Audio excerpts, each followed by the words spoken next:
सुनिए, आपको ये कहानी बहुत ही अच्छी लगेगी। अपने स्वाभिमान को सदैव ऊंचा रखें। आपने भी देखा होगा, बड़े शहरों में सार्वजनिक स्थलों पर कुछ भिखारी अपने कटोरे में साधारण ball pen, refill, pencil, pocket size कंघा या अन्य कोई छोटी मोटी चीजें रखकर बैठते हैं। एक सज्जन ने भिखारी के कटोरा में 2 रुपए का सिक्का डालकर वहीं खड़े खड़े उसके बारे में सोचने लगे और कुछ क्षण बाद वह आगे चलने को मुड़े ही कि वह भिखारी बोला, बाबू साहब, आपने 2 रुपए का सिक्का तो कटोरा में डाला दिया, पर उसमें रखी पेंसिल या रिफिल आपने नहीं ली। आपको जो पसंद हो उठा लीजिए साहब।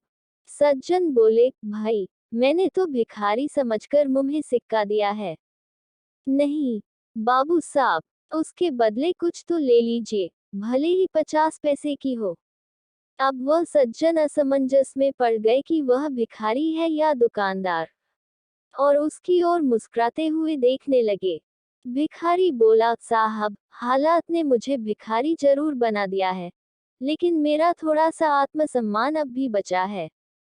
अगर आप सिक्के के बदले कुछ भी ले लेंगे तो मुझे कम से कम इतना संतोष रहेगा कि भिखारी होने के बावजूद मैंने अपना स्वाभिमान नहीं खोया है। ये सुनकर उस सज्जन की आंखें भर आईं। उन्होंने अपने पर्स से 100 रुपए के 2 नोट निकालकर उस भिखारी के हाथ में दिए और कटोरे में रखा सारा सामान, जो 50 रुपए से ज्यादा मूल्य का नहीं था, लेकर उससे पूछा, भैया 200 रुपए कम तो नहीं है? वह भिखारी कृतज्ञ होकर रूंधे कंठ से बोला, साहब, मैं आपका शुक्रिया किन शब्दों से अदा करूं?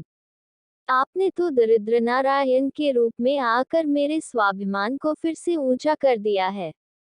ये तो मेरा जीवन बदल देगा। मैं आज ही इन रुपयों से सुबह और शाम का अखबार बेचना शुरू कर दूंगा और फिर भिखारी बनकर कभी नहीं जीऊंगा।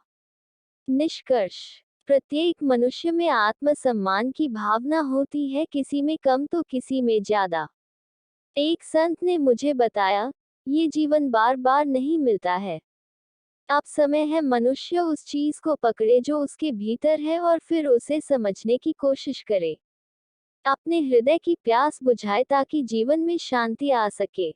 इसका सार यह है कि हम पहले खुद को जानें, अपनी पहचान करें और फिर खुद को सही रास्ते पर लाकर आनंद से जिएं। आपको ये कहानी कैसी लगी कमेंट में बताएगा और ये चैनल प्लीज लाइक और सब्सक्राइब करिए।